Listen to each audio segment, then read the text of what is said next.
Pierre Giorgini est président-recteur de l'Université catholique de Lille, ingénieur. Voilà, je vous laisse la parole pour présenter votre thème.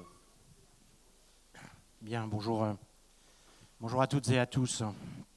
Voilà, donc Pierre Giorgini, donc effectivement président-recteur de l'Université catholique de Lille. Peut-être 2-3 mots parce que nous sommes un peu un objet volant non identifié dans le paysage français, puisque nous sommes la deuxième université du Nord, alors que nous sommes associatifs privés, nous existons depuis 140 ans, mais nous sommes aussi le troisième opérateur de soins, avec un caractère hospitalo-universitaire, puisque nous sommes les seuls en France à avoir une fac de médecine associée à nos hôpitaux, et nous sommes le premier opérateur d'EHPAD de la région, et également nous avons développé avec Thérèse Lebrun un quartier de ville expérimental sur le vivre ensemble qui s'appelle Humanicité, au sein duquel nous développons ce qu'on appelle un écosystème innovant. Certains parlent de Living Lab, enfin voilà, un lieu, un tiers-lieu où nous construisons avec les résidents, avec les habitants, avec les parties prenantes du quartier,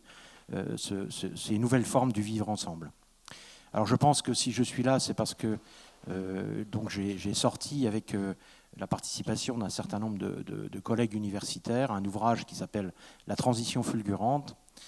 Transition fulgurante d'ailleurs qui est, on voit bien dans le titre, qui est un oxymore, puisqu'au fond, une transition est par définition quelque chose de progressif, et la qualifier de fulgurante, et l'objectif est de créer dans le titre cette forme de paradoxe entre une transition et sa fulgurance. Pour moi-même, je suis un homme d'entreprise, même si j'ai commencé ma carrière dans l'enseignement supérieur des télécommunications, en dirigeant un département d'enseignement et recherche et créant une école d'ingénieurs qui s'appelle Télécom Lille. Mais ensuite, j'ai une longue carrière de dirigeant de grandes entreprises publiques et privées, où j'ai travaillé beaucoup aux côtés de Michel Bon, puis Michel Bernard comme directeur général adjoint de la NPE en charge des ressources humaines, et suis revenu après comme directeur délégué d'Orange Innovation, en charge des RH, du management, et donc au cœur de la transformation à l'époque de la R&D du groupe Orange. Et je suis venu ensuite à la tête d'un groupe d'écoles d'ingénieurs spécialisés dans les nanosciences avant de prendre la présidence de la Cato. Voilà d'où je viens. Alors, d'où je parle peut-être. Alors, je vais essayer dans mon propos d'introduire un peu ce qui est dans cet ouvrage.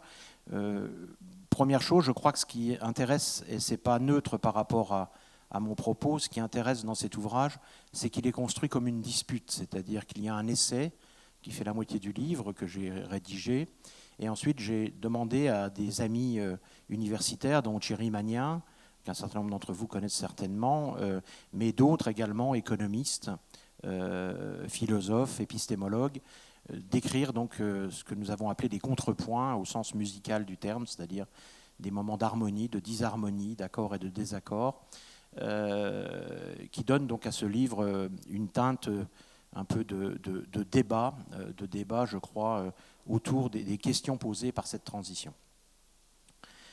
Alors l'originalité, je crois, de l'ouvrage, et qui intéresse finalement au-delà de ce que nous imaginions en termes à la fois d'édition et de retentissement dans les différents mondes, aussi bien le monde des entreprises que le monde intellectuel, c'est qu'au fond, il offre une perspective un peu nouvelle. Ce n'est pas un exercice de prospective, car la prospective aujourd'hui est devenue infiniment complexe, du fait d'ailleurs de la complexité, de cette incroyable interdépendance du monde, et de ce qu'on appelle l'effet papillon, c'est-à-dire qu'un événement qui peut paraître signal faible, sans importance à l'autre bout de la planète, peut déclencher dans une espèce d'accélération virale des choses absolument étonnantes à l'échelle de la planète. Et donc, ce monde devient imprévisible, et on a parfois comme le sentiment que l'humanité s'échappe à elle-même.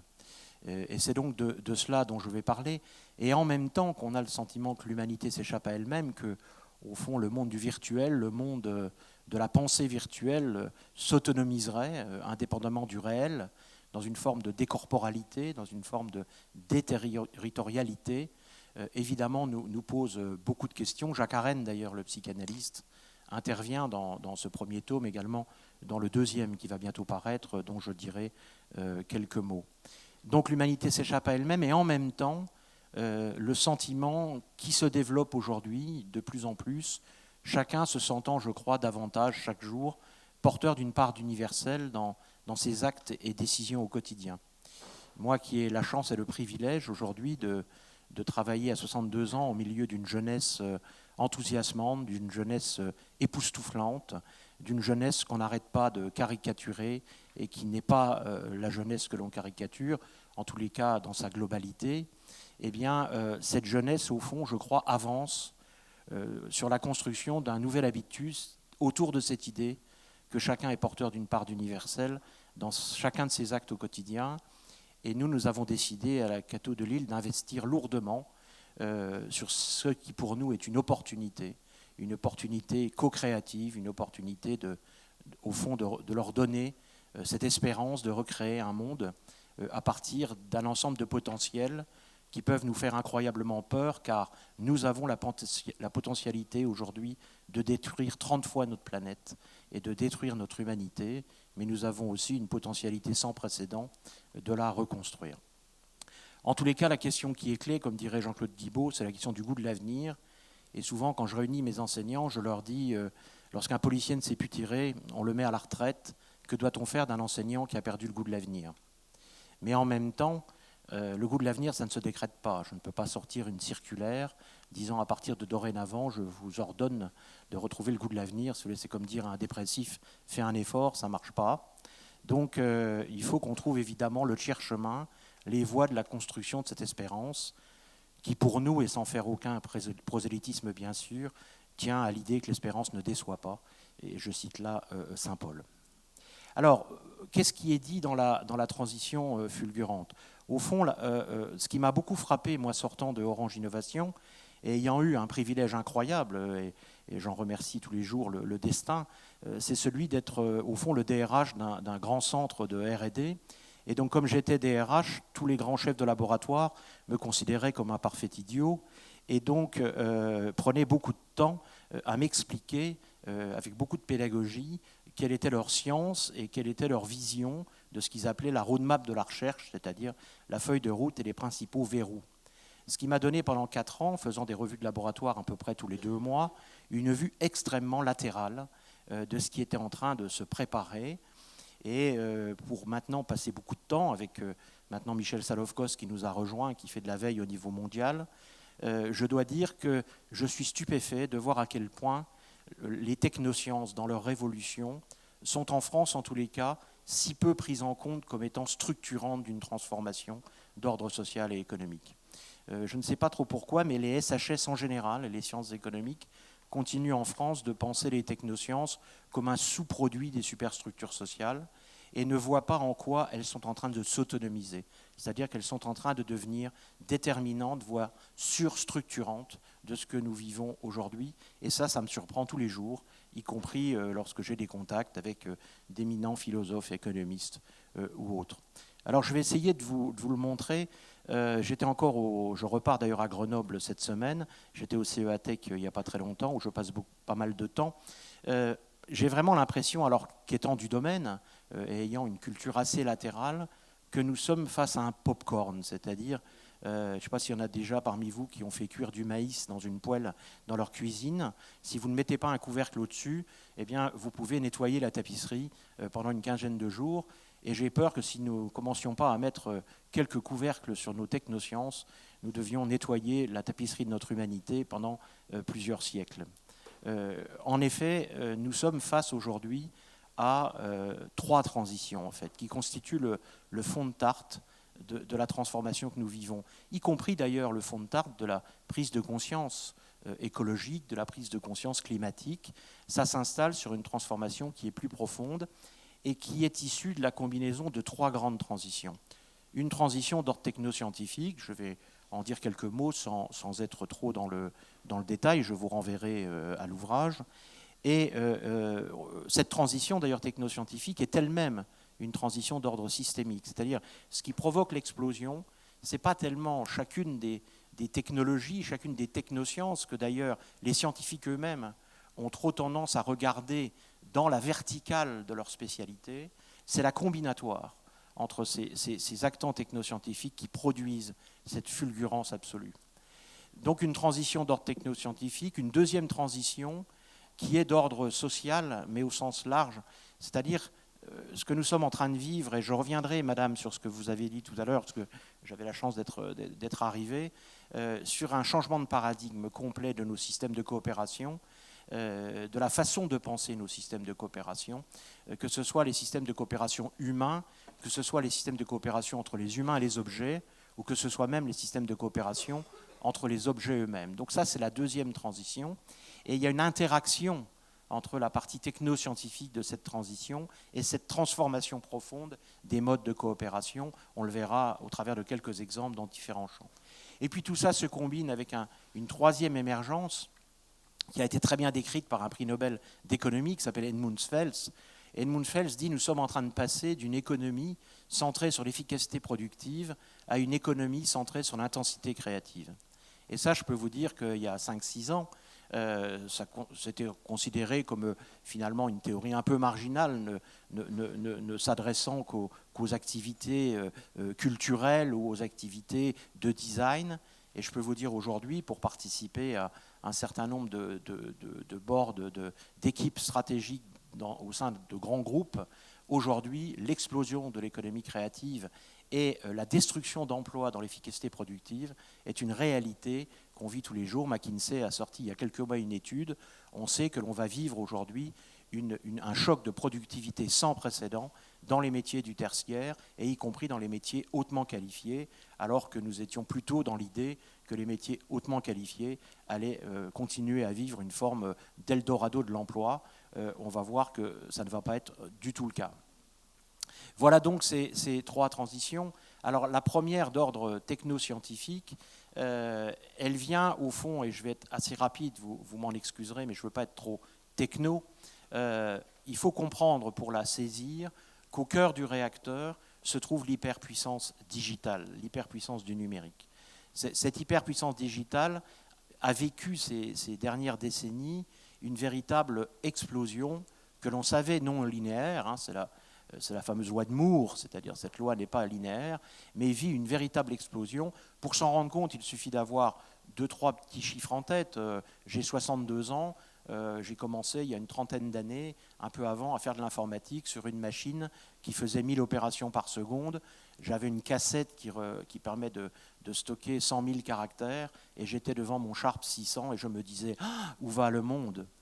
Aujourd'hui, nous sommes au Tera, c'est-à-dire à 1000 milliards d'opérations par seconde, et nous sommes en stockage sur 4 Tera sur les holographic video disks, c'est-à-dire 4000 milliards de caractères.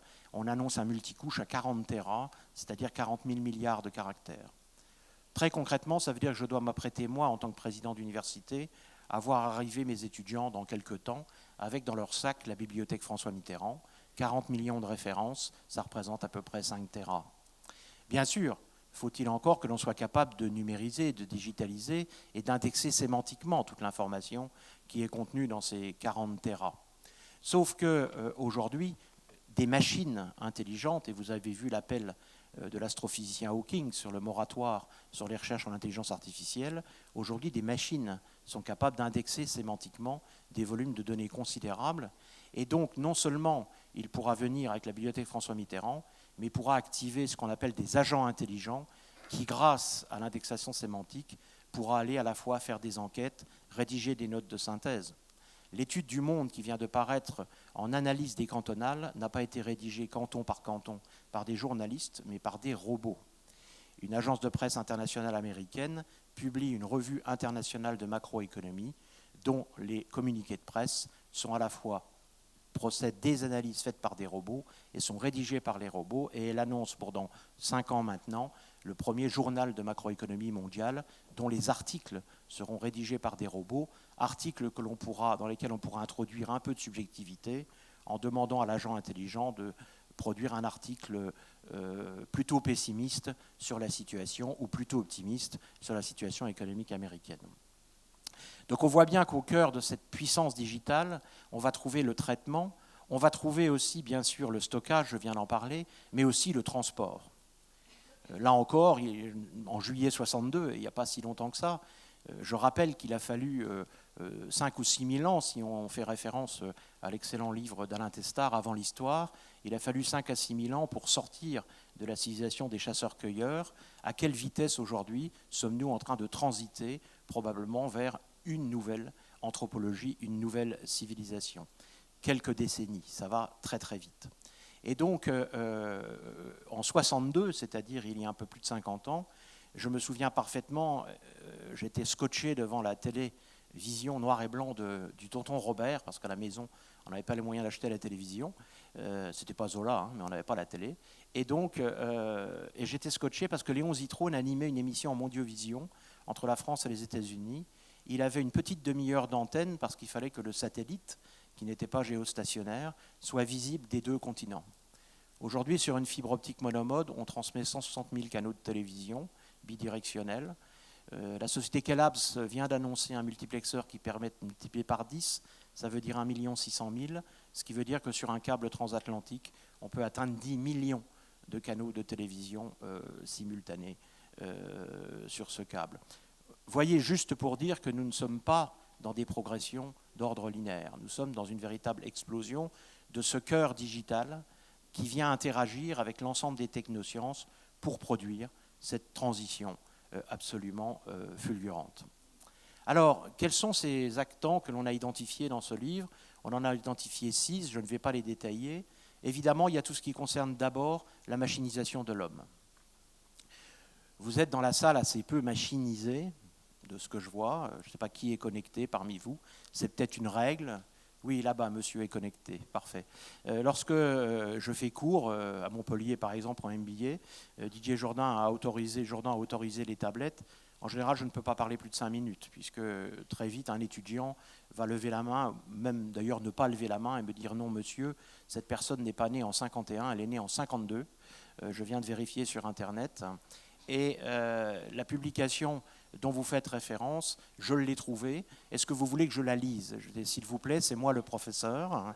Je vous prie de respecter mon statut. Lorsque Michel Serres parle de l'inversion de la présomption d'incompétence ou parle de ses cours à Stanford, il ne s'agit pas d'autre chose. Et il n'est pas rare qu'un étudiant à l'autre bout de l'amphi lui dise « Tu ne veux pas m'envoyer le lien ?» Au bout de 5 minutes, je ne maîtrise plus rien. Ils sont rentrés, ils sont devenus, chère madame, des partenaires et ont quelque part drôlement interpellé mon autorité. Je ne commande plus rien. Je reviens donc à cette machinisation de l'homme. Vous avez tous entendu parler des Google Glasses, même si elles viennent d'être confrontées, et moi je trouve ça plutôt rassurant, parce que ça veut dire qu'il y a encore de la résistivité sociale dans notre monde, un demi-échec. Ils annonçaient 500 millions de Google Glasses à l'échelle de 6 à 7 ans. Aujourd'hui, ils n'ont conservé que les applications professionnelles. Jacques Arène, le psychanalyste, intervient sur ces Google Glasses, et notamment dans le deuxième tome, parce que les Google Glasses, c'est la possibilité de superposer à votre vue réelle, mais en temps réel, ce qui est un peu différent quand même de la Google Watch ou de votre iPhone, c'est qu'en même temps que vous parlez, en même temps que vous discutez, l'écran de votre iPhone ou de votre tablette est projeté à l'opposé de votre œil directeur, et vous pouvez y accéder par la voix, avec encore pas mal d'imperfections, puisque vous pouvez déjà le faire avec votre iPhone, mais aussi par la souris, que pour la version que j'ai moi-même eu la chance d'essayer, la souris se contrôle par un frottement sur la branche, et vous devez taper tout doucement pour cliquer.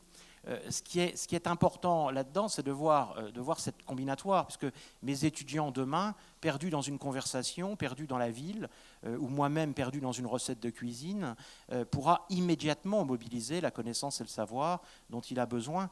Mais comme c'est très très bien décrit dans le livre de Marcel Gauchet, quel sera son nouveau rapport à ce savoir et à cette connaissance? Est-ce que apprendre et retenir vont être distingués, alors qu'on sait à quel point nous, apprendre et retenir, sont intimement liés?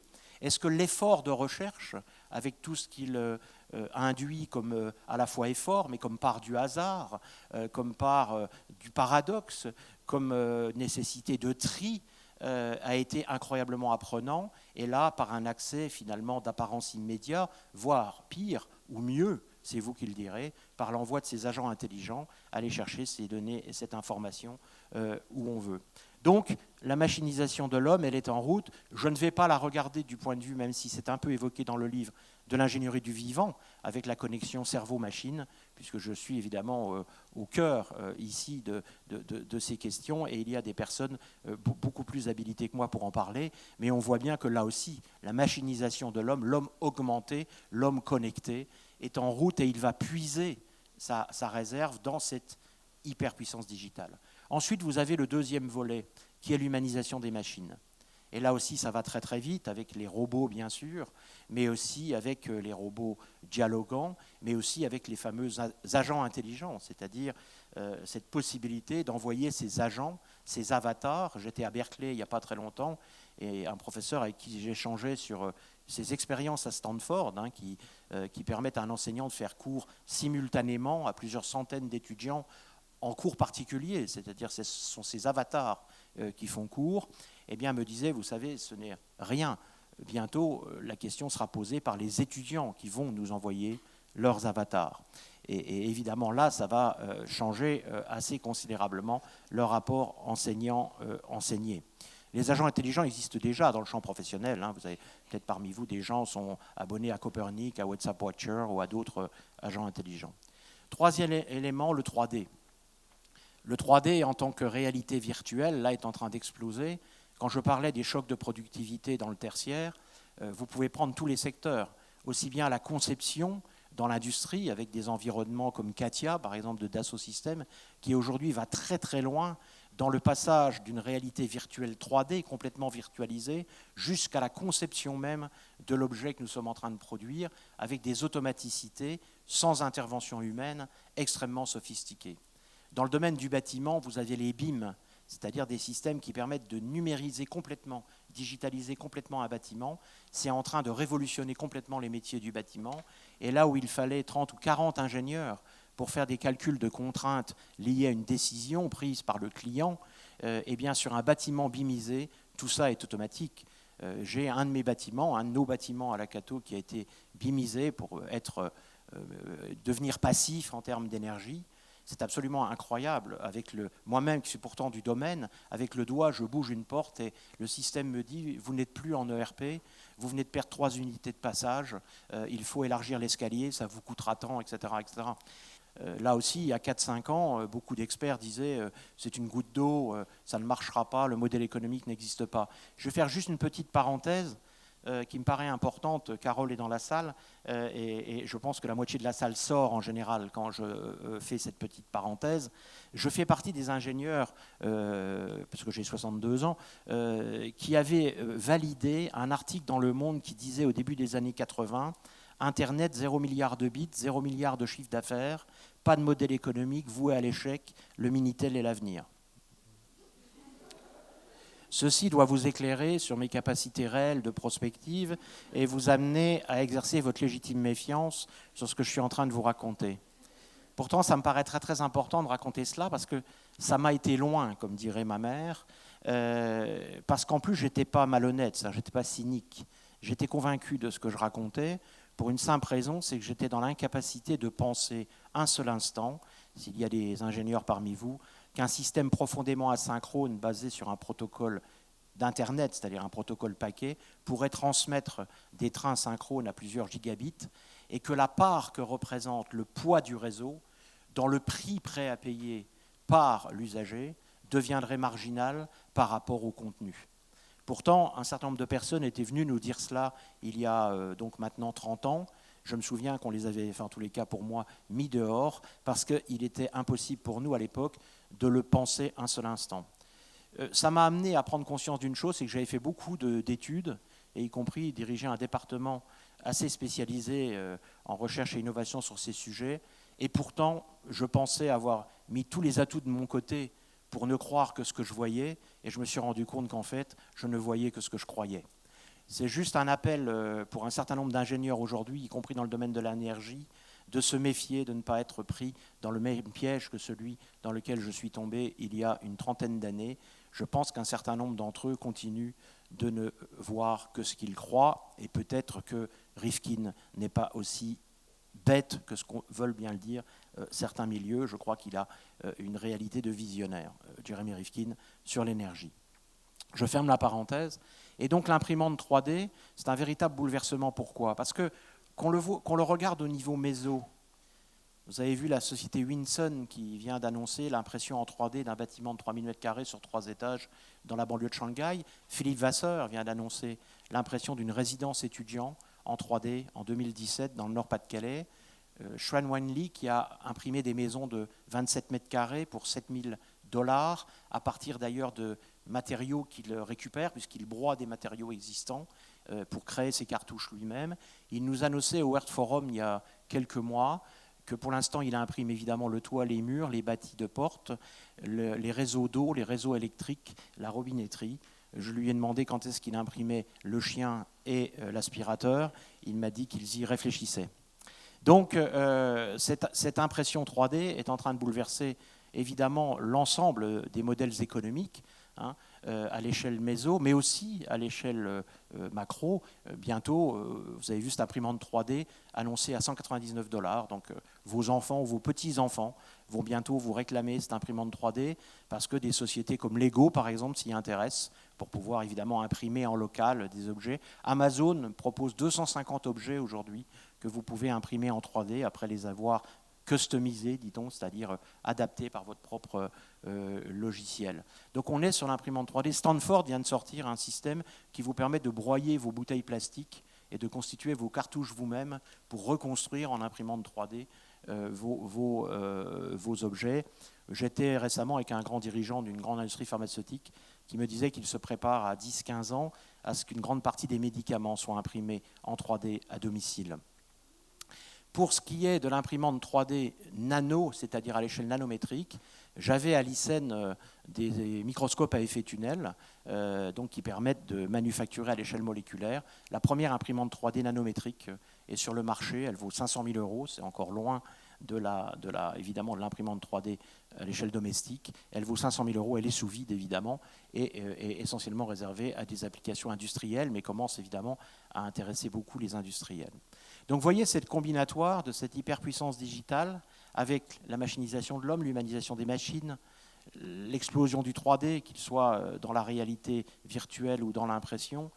Comment ne pas parler du big data ? Alors, dans les cœurs de réflexion que vous avez, je suppose que c'est au cœur de votre réflexion, parce que je crois que là, on est, et dans le tome 2, d'ailleurs, on en parle assez largement, on est devant quelque chose dont il va falloir se préoccuper.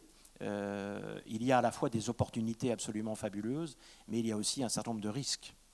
Le big data, c'est quoi ? C'est une masse monstrueuse de données et d'informations qui sont présentes dans les calculateurs de grandes entreprises, mais aussi de grandes puissances économiques, grands États. Et je veux dire que ça ne se traite pas avec Oracle, c'est-à-dire qu'il y avait assez peu d'affolement sur ces big data parce que la masse de données les rendait très difficiles à traiter. Aujourd'hui, nous avons des logiciels qui permettent de traiter massivement ces données. Alors là, il y a un petit malentendu, parce que je rencontre souvent des gens qui me disent « Oh là là, nous sommes surveillés ».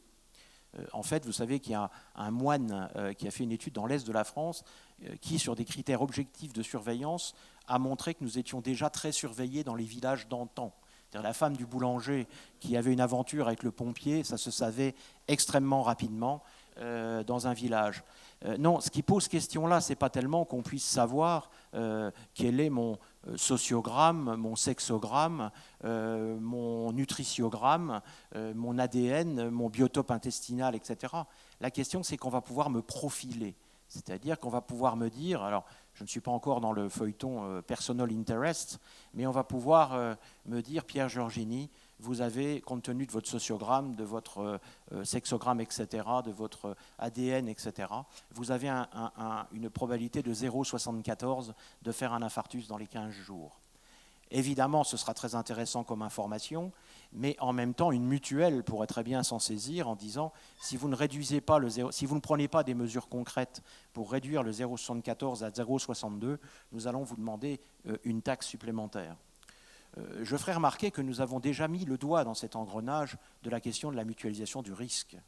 Quand un jeune aujourd'hui paye son assurance moto ou voiture 5 fois plus cher qu'une personne qui statistiquement est plus prudente, tout le monde considère cela moral et normal. Au fond, ça l'incite à avoir une attitude responsable. Mais si nous poussons cela au-delà, moi qui, vous l'avez remarqué, souffre d'une ce qu'on appelle une surcharge staturopondérale. Ça, c'est les gens sympathiques qui ne veulent pas dire que je suis obèse. Eh bien, on pourrait demain dire, mais monsieur, vous faites courir des risques à votre santé, comme me l'avait dit une dame âgée dans une conférence que je ne donnais pas, qui était donnée par Pascal Caudron, qui expliquait que nous allions avoir des vraies questions sur la question de la mutualisation du risque. Et il prenait l'exemple des fumeurs, il prenait l'exemple des gens qui buvaient, et évidemment des obèses. Et cette dame qui avait 92 ans me prend à partie, alors que je ne lui avais absolument rien dit, à table, je ne l'avais absolument pas agressée. J'ai beaucoup de respect pour les personnes âgées, d'autant plus que je le deviens. Et donc, cette dame me dit, c'est comme vous, monsieur, je viens de vous voir manger depuis là un quart d'heure, je vous assure, je n'avais demandé rien à personne, et vous êtes en train, voyez bien, de faire courir des risques à tout le monde, car si vous êtes malade, etc., c'est nous qui allons devoir supporter vos excès. Et je suis désolé, j'ai dû d'ailleurs m'exclure de ce club, puisque j'ai parfois une répartie un peu cinglante, et j'ai dit à cette dame, madame, vos connaissances en économie sont pas suffisantes, car si vous connaissiez les grands équilibres économiques de notre société, en fait, c'est votre obstination à ne pas vouloir mourir qui me coûte beaucoup plus cher que ma façon de me nourrir. Au-delà de la plaisanterie, on voit bien que la question de la mutualisation du risque va être au cœur de ces questions, et que là, il va y avoir un vrai sujet éthique. Moi-même, depuis très longtemps, j'écris, pour avoir été concerné personnellement, qu'une femme qui a un gène particulier sur le cancer du sein et qui fait un cancer du sein à 30 ou 35 ans, ça n'a gêné personne qu'elle se ramasse une surprime de 50 000 € cumulés sur un prêt maison de 25 ans, vous faites le calcul, par l'assurance qu'on va lui appliquer. Si ça, ce n'est pas de la discrimination, il faudrait qu'on m'explique ce que c'est. Il me semblait que dans notre pays démocratique, nul ne pouvait être discriminé pour des raisons de naissance. Donc on va avoir vraiment de vrais sujets éthiques à traiter, et le big data ne va faire que, évidemment, ajouter une dimension, parce que nous allons avoir de plus en plus de capacités de prévision individuelle de cette réalité. Voilà ces actants, je n'irai pas plus loin. Il y a évidemment les nanosciences, mais il me faudrait des heures pour en parler, vous les trouverez dans le livre, avec tout ce qui tourne autour des nanotechnologies et des impacts qu'a cette espèce de convergence historique entre la chimie, la biologie et l'électronique, qui sont en train de tous travailler à l'échelle moléculaire et font exploser littéralement les potentialités de ces technosciences. Je termine la partie technoscientifique, la suite, je vous rassure, va être plus courte, et on voit bien qu'il y a une interaction entre ces 6 actants au sens de la narration, c'est-à-dire qu'ils sont en train de raconter une histoire en eux-mêmes, une histoire qui évidemment nous enthousiasme devant la somme des opportunités et nous effraie devant la somme des possibilités de détruire notre humanité. Et au fond, on voit que la question qui va être fondamentale, c'est quelle est notre vision sous-jacente de l'homme derrière ces technosciences telles qu'elles sont en train de se développer, et au fond de s'autonomiser, car ce qui m'inquiète le plus, c'est leur autonomisation. Mais en même temps, et je reviendrai tout à l'heure au travers des questions, je pense beaucoup à ce que j'appelle le tiers chemin, et nous serons amenés à en reparler. Ensuite, ces technosciences vont vont interagir. La question a toujours été complexe entre la poule et l'œuf. Je parlais tout à l'heure du livre d'Alain Testard. On sait bien que le Natoufien, qui est la transition des chasseurs-cueilleurs qui se sédentarisent, a été concomitante avec la naissance des techniques d'ensilage, des techniques d'élevage, des techniques de poterie. Maintenant, où est la poule, où est l'œuf? Il y a tout un débat, mais on sait très bien que des grandes transitions de notre anthropologie humaine ont été concomitantes avec des grandes transitions d'ordre technoscientifique. Je pourrais parler de l'imprimerie, je pourrais parler du télescope, qui est probablement à l'origine du siècle des Lumières, je pourrais parler de la révolution industrielle, avec l'arrivée de la machinisation, et puis, bien évidemment, la grande convergence des réseaux qui a produit la deuxième révolution industrielle, par la combinaison des effets de série et des effets d'envergure à l'échelle mondiale. Et puis nous rentrons, d'après Jeremy Rifkin ou d'après même Alvin Toffler, qui parlait dès les années 80 de la troisième vague, nous rentrons dans la civilisation de la troisième vague, de la troisième révolution industrielle. Alors, qu'est-ce qui est en train de se passer de façon massive? C'est que toute cette première et deuxième révolution industrielle, et là c'est pour ça que je vais revenir sur ce que vous avez dit, madame, sur l'autorité, finalement, on a été inconsciemment, incroyablement structuré par 3 modèles. Le premier, c'est l'arbre. nous avons une pensée arborescente qui a été fortement à l'œuvre, y compris regardez dans les organigrammes, dans la conception de systèmes techniques. Nous avons au fond une vision assez arborescente où on va construire de bas en haut, de haut en bas, un ensemble de pyramides et on va venir découper la réalité en éléments simples autour de l'idée fausse qu'un ensemble serait égal à la somme de ses parties. Il faut voir à quel point cette arborescence a incroyablement structuré nos modes de pensée. Le deuxième étant l'étoile, c'est-à-dire d'avoir toujours un chef, un coordonnateur, et puis autour des coordonnées. On le voit aussi bien dans les systèmes techniques, qu'on appelait les systèmes maître-esclave, c'est-à-dire on avait le calculateur, et puis autour des objets qui étaient coordonnés par ce calculateur. Tous les jours, je suis à la fois émerveillé et intéressé par des collègues de la Cato à qui je dis « vous auriez dû peut-être un peu plus coopérer » et qui me disent « non, on a été mal coordonnés ». Tout en espérant évidemment qu'on ne les coordonne pas trop, parce que c'est évidemment dans la dissidence à la coordination qu'ils trouvent leur marge de manœuvre et les endroits où ils peuvent s'autonomiser dans l'implicite, dans ce que Vaquin, Crozier et d'autres ont appelé la dissidence organisationnelle. Donc cette étoile, cet arbre, et puis le flux. Le flux, qu'est-ce qu'on a été conditionné par ce schéma linéaire en tête duquel on a un fournisseur et au bout duquel on a un client, même dans les secteurs de santé. On parlait du flux que l'on jalonnait. Même si on voulait faire intelligent, on ne parlait pas de feuille de route, on parlait de roadmap. Ça fait beaucoup plus international. Moi, j'ai été un roadmapper.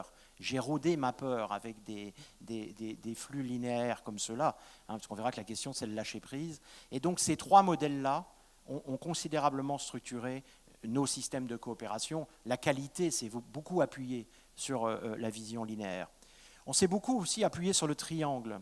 On a toujours considéré, au fond, que nos systèmes devaient se centrer sur les bénéficiaires. Au fond, moi j'ai fait beaucoup de triangles aussi. C'est un avantage, le triangle, c'est ça à 3 dimensions. C'est facile à maîtriser pour le cerveau. Et on vient mettre au milieu le bénéficiaire. Donc on disait le système de santé doit être centré sur le malade. Le système éducatif doit être centré sur l'apprenant. Le système d'entreprise doit être centré sur le client.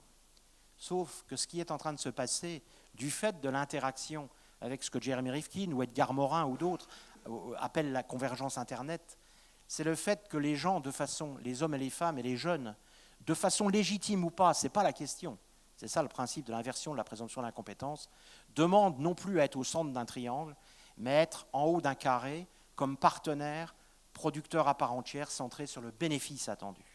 Ça, c'est une transformation fondamentale que tout le monde n'a pas complètement compris. Les médecins, souvent à la Cato, me disent, pour prendre cet exemple, qu'avant, les malades arrivaient avec des symptômes et repartaient avec une maladie. Maintenant, ils arrivent avec une maladie. Bonjour docteur, je viens vous voir, j'ai un cancer. Mais attendez, je ne vous ai même pas encore ausculté. Mais je suis allé sur Internet. J'ai tous les symptômes. Mais attendez, permettez-moi quand même de vous consulter et de vous ausculter. Et à la fin, si le verdict est non, vous n'avez rien de grave, mais docteur, vous êtes sûr, ce n'est pas possible. Vous ne m'avez d'ailleurs pas prescrit un endoscopie électronique à flux inversé. J'ai vu que sur Internet, c'est indispensable sur ce type de symptômes. Et le médecin dit, je vous assure, vous n'avez rien, fait une ordonnance. Il n'est pas rare que la personne lui dise, mais docteur, vous me donnez tel truc de médicament. Vous savez qu'il y a du phénylbenzoïde trichloré dedans. Une vache en serait morte en Biélorussie après en avoir bouffé 30 kilos. Et donc cette inversion de la présomption d'incompétence, elle est à l'œuvre partout. Elle est à l'œuvre dans mon université. Aujourd'hui, il n'est pas rare de voir un jeune de 19 ans devant un obélisable qui commence son cours, au bout de 5 minutes lui dire « Monsieur, pas pour lui poser une question, je ne suis pas d'accord avec vous ». Moi, il m'aurait fallu 2 DEA et 3 débuts de thèse pour oser dire. Donc tous experts, c'est la véritable inversion que nous sommes en train de vivre. Ce qu'on appelle le mode coopératif maillé, c'est-à-dire ce mode en réseau, où chacun est à la fois producteur et consommateur d'informations, est à la fois source et destinataire, est à la fois co-créateur de cette intelligence collective, parfois de cette bêtise collective, avec les effets de horde et tout ce que l'on connaît, eh bien ça, c'est en train de transformer profondément nos systèmes de coopération et notre façon de les penser. Pas seulement dans le domaine humain, y compris dans le domaine technique. Et je vais vous prendre un exemple très concret. Il n'y a pas très longtemps, je fais souvent des séminaires avec des dirigeants d'entreprise. Je dis à des dirigeants d'entreprise, demain, les cœurs de ville seront interdits aux véhicules. On le sait à peu près. compte tenu de l'extrapolation des courbes, demain on ne pourra plus circuler au cœur de ville. Déjà à Oslo, allez à Oslo, faites comme mon épouse et moi, nous avons loué une voiture. On avait remarqué que sur le pare-brise, il y avait un petit truc très sympathique en plastique, en haut à droite du truc. Et en plus, ça faisait de la musique de temps en temps. 430 € pour une semaine à Oslo. Et on disait avec mon épouse, tiens, on circule facilement à Oslo. Ça ne m'étonne guère, 430 € de péage. Donc bientôt, on ne circulera plus au cœur de ville. Alors je leur demande de dessiner la ville de demain. Eh bien, quasiment 9 fois sur 10, qu'est-ce qu'ils me dessinent? Ils me dessinent une ville, vous savez, on fait beaucoup ça, c'est à la mode avec des Legos, avec des bouts de carton, ils adorent retourner, on appelle ça de la créativité, ils découpent et tout. Et à la fin, ils me font des villes où vous avez des tramways, vous avez des métros, vous avez même des téléphériques, des bateaux, enfin des trucs. Et puis à un moment, je leur passe un film sur Stanford, où vous n'avez que 4, hein, mais ça va bouger. Vous avez la Google Car, c'est-à-dire vous êtes dans Stanford avec votre iPhone, vous dites je suis, il sait où vous êtes évidemment, vous pointez du doigt là où vous voulez aller, et une voiture sans chauffeur, évidemment, la Google Car entièrement automatique, avec des gens dedans ou pas de gens dedans, s'arrête devant vous et vous amène là où vous voulez. C'est-à-dire que demain, probablement, la ville de demain sera un réseau de 1000 à 2000 véhicules électriques de 4, 6, 8 places sans chauffeur. Et vous direz où vous voulez aller, et puis la voiture la plus proche s'arrêtera, vous ferez connaissance de personne puisqu'il n'y a pas de chauffeur, vous pourrez même jouer au tarot si vous avez le temps, et on vous déposera là où vous voulez vous déposer. C'est une véritable rupture dans la conception même du système, s'il y en a parmi vous qui sont un peu ingénieurs dans l'âme. Pourquoi? Parce qu'il n'y a pas de calculateur caché dans la station Total ou dans l'hôtel académique de Stanford.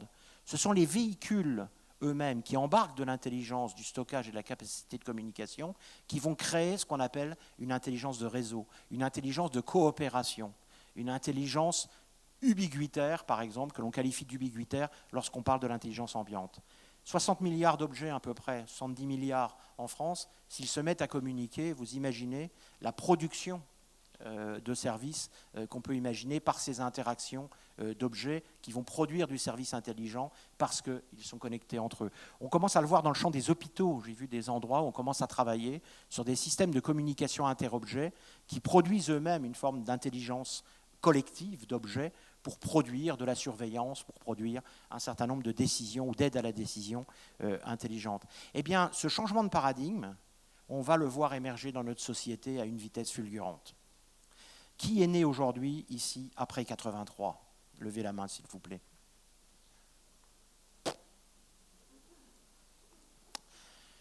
Je vais paraphraser mon ami, je ne le connais pas plus que ça, mais j'ai lu ses livres, Xavier Pavie de l'ESSEC, qui a repéré dans Nature une communication d'il y a un peu plus d'1 an et demi, d'une étude qui a été faite sur les cerveaux nés après 83 et ceux nés avant 83.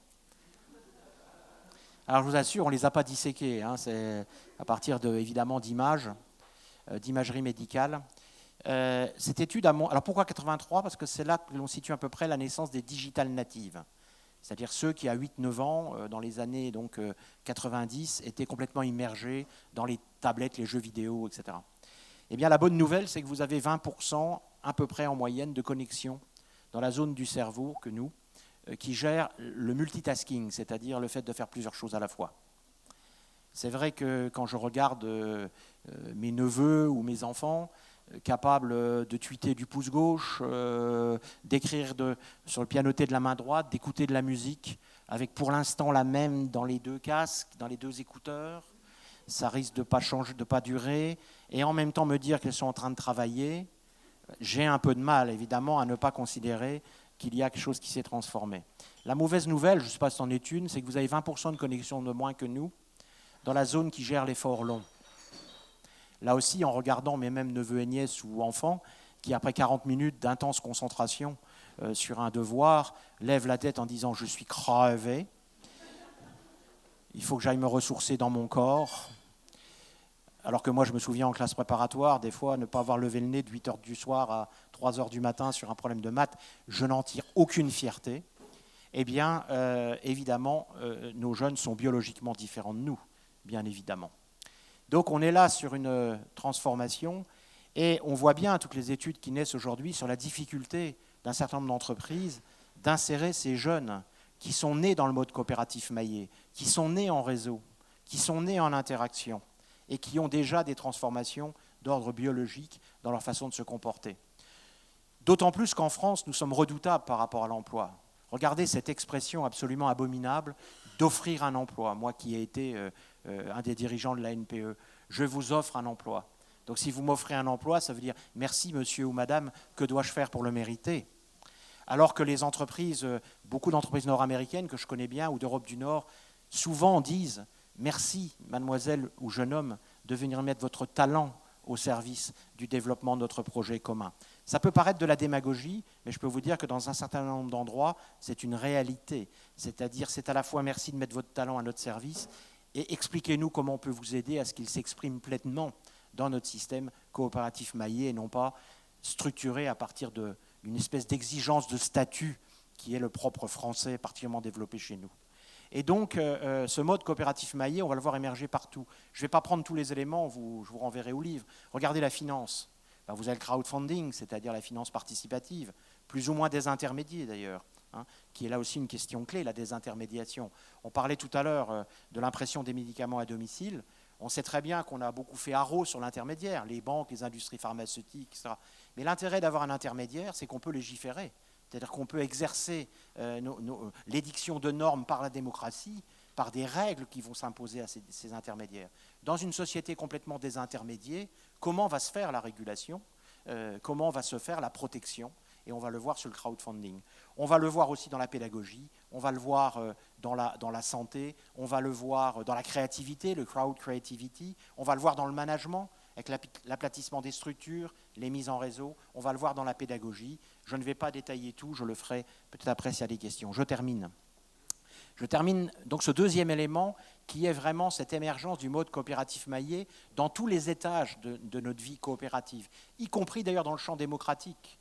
Hein, si vous lisez le livre de Jacques Attali, hein, Une brève histoire de l'avenir, quand il parle dans la fin de son livre, parce que le milieu de ce livre est, je pense, un peu sponsorisé par Prozac, si vous voulez, parce que l'hyper-conflit, l'hyper-empire, l'hyper-conflit, mais enfin, on voit bien la naissance de cette hyper-démocratie dont il parle, c'est bien cette mise en réseau des acteurs, au fond, conscientisés, on l'espère, montant en conscience sur le fait qu'ils sont porteurs d'une part d'universel et donc qu'ils sont co-créateurs de destin global et notamment du destin de notre planète.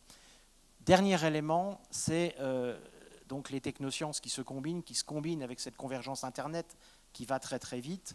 Troisième combinatoire, l'émergence de l'économie créative. Qu'est-ce que l'émergence de l'économie créative? Au fond, c'est quoi l'économie créative? C'est l'idée que dans un produit, on peut avoir deux extrêmes. On peut avoir, par exemple, l'artiste qui, en 5 minutes, en découpant trois morceaux de papier, va produire une œuvre qui va valoir des millions de dollars. Vous voyez bien que dans le prix qu'est prêt à payer un client fou, l'intensité créative est de 99,99%. Le prix, il n'y a pas d'efficacité productive. À l'inverse, produire une râpe à fromage que l'on sait faire depuis des siècles, évidemment, l'intérêt du prix va être plutôt dans l'efficacité productive, c'est-à-dire le meilleur coût-qualité, même s'il va y avoir un peu d'intensité créative dans la forme et dans la couleur. Eh bien, ce que l'on voit aujourd'hui, c'est le curseur ne pas cesser de se déplacer vers l'intensité créative aux dépens de l'efficacité productive. Tout simplement parce que l'efficacité productive est en train aujourd'hui globalement d'être de plus en plus prise en charge par des machines de plus en plus automatisées avec l'imprimante 3D. Et je vais vous prendre un exemple. Vous avez vu dans la presse que Google cherche à racheter un constructeur automobile. Qu'est-ce que Google vient faire dans le rachat d'un constructeur automobile? On peut se poser la question. Eh bien parce qu'il fait le pari que dans la valeur d'un véhicule demain, l'efficacité productive ne représentera plus que 20%. Et que ce qui représentera le prix, ce sera 80%, ce sera l'intensité créative, notamment sur des véhicules qui ne seront plus des voitures, mais des services. Il fait le pari de l'économie de la fonctionnalité, c'est-à-dire le fait que nous ne serons plus propriétaires de nos véhicules, mais que nous ferons appel à des services réalisés par des véhicules qui auront des services de plus en plus à forte valeur ajoutée. Google fait ce pari, et je peux vous dire que Google ne fait pas beaucoup de paris à la légère, et que s'il fait ce pari, c'est qu'il est bien dans l'idée prospective que nous allons vers le développement de cette intensité créative, y compris dans l'automobile. C'est pour ça que je dis à certains ingénieurs qu'ils sont peut-être dans la même situation que la mienne au début des années 80, quand ils disent non, non, non, tout ça n'est pas vrai, le modèle va rester essentiellement un modèle d'efficacité productive. pour travailler, je ne peux pas déontologiquement citer le nom, mais avec une grande enseigne de la distribution, je peux vous dire que la grande distribution sait que le modèle de l'efficacité productive sur lequel elle a réalisé tout son développement est en train de basculer, je ne veux pas dire de mourir, mais en tous les cas de basculer vers l'intensité créative. Alors qu'est-ce qui est en train de se passer ? En fait, depuis 3 millions d'années, l'homme a construit sa valeur ajoutée, enfin la valeur ajoutée humaine était dans la force et l'habileté. Au fond, les chasseurs-cueilleurs ne pouvaient nourrir leur famille que s'ils étaient forts et habiles. Et on a vu assez récemment, avec d'abord il y a à peu près 10 000 ans, l'élevage, puis la naissance des techniques, on a vu se déplacer petit à petit, jusqu'à il y a encore quelques siècles, la valeur ajoutée dominante, force et habileté, vers intelligence et ingéniosité. Intelligence au sens où on l'entend dans les sciences rationnelles, dans les sciences inhumaines, c'est-à-dire la rationalité, avec, en France notamment, une espèce de dictature des mathématiques et de la physique, dont d'ailleurs je ne vais pas cracher dans la soupe, j'ai parfaitement bénéficié, mais on a vécu cette dictature. Et donc, ingéniosité, intelligence, force et habileté ont commencé à disparaître de nos programmes d'enseignement, et puis ingéniosité et intelligence. Quand mes fils, pour mes petites filles, m'auraient demandé il y a 10 ans des conseils pour les études, je crois qu'il y a 10 ans, je leur aurais dit, puisque je n'échappe pas à la règle générale, c'est-à-dire qui consiste à croire que faire autrement consiste à faire un peu plus de la même chose. Je leur aurais dit, faites des études maths, physique, calcul, des langues, parce que l'international c'est important, et puis quand même un peu d'art, un peu d'histoire, philosophie, épistémologie. Moi je me suis mis à la philosophie à 50 ans, je peux vous dire que le temps perdu ne se rattrape jamais. Et donc art, philosophie, etc. Et puis quand même pour qu'elles n'aient pas l'air trop connes dans les conversations. Aujourd'hui, je ne leur dirai pas la même chose. Pourquoi ? Parce que toutes les tâches qui relèvent de l'ingéniosité et de l'intelligence sont en train d'être prises en charge de façon massive par les machines. Et ce qui ne peut pas être pris en charge par les machines, c'est-à-dire qui va conserver ce qui est à la base de l'économie classique, c'est-à-dire le principe de rareté, ça va être la créativité. Et donc les 3 principes de l'économie qui sont le principe de rareté, l'avantage comparatif et la division du travail, sont en train d'être bouleversés par ce que je vous raconte depuis tout à l'heure, l'arrivée des imprimantes 3D, l'arrivée des tech shops, on pourra peut-être en parler tout à l'heure, nous allons accueillir le premier tech shop à la Cato de Lille prochainement, eh bien, sont en train de bouleverser ces données-là pour faire émerger cette intensité créative dans la réalité des produits. Et donc cette intensité créative, on ne va pas former les ingénieurs, on ne va pas former les personnes de la même façon. Et d'ailleurs, c'est la réflexion que nous avons eue, c'est pour ça que nous avons investi beaucoup d'argent autour de cette intensité créative, est en train d'exploser à peu près dans tous les secteurs. D'où le choc de productivité considérable que l'on va vivre dans les métiers d'ingénieurs traditionnels. Ça ne veut pas dire qu'on ne va plus avoir besoin d'ingénieurs, ça veut dire qu'on ne va plus avoir besoin des mêmes ingénieurs. Et donc cette explosion de l'intensité créative, on va la voir partout. Et je terminerai et conclurai en disant que maintenant, quand mes enfants me demandent des conseils pour les études, je leur dis l'art, fondamental, l'art. J'ai trop vu à quel point il était difficile de faire travailler des ingénieurs avec des designers et d'acquérir cette dimension de la créativité, l'art. Le monde vous savez, le monde de la science, c'est le monde du oui ou non, ou étant ou exclusif. Le monde de l'art, c'est le monde du oui et non. Et on a besoin de ce monde du oui et non pour se développer. Et donc, l'art, fondamental l'art, la philosophie, l'épistémologie, l'histoire, etc. Et puis j'ajoute un peu de maths physique pour qu'elle n'ait pas l'air trop conne dans les conversations. Merci.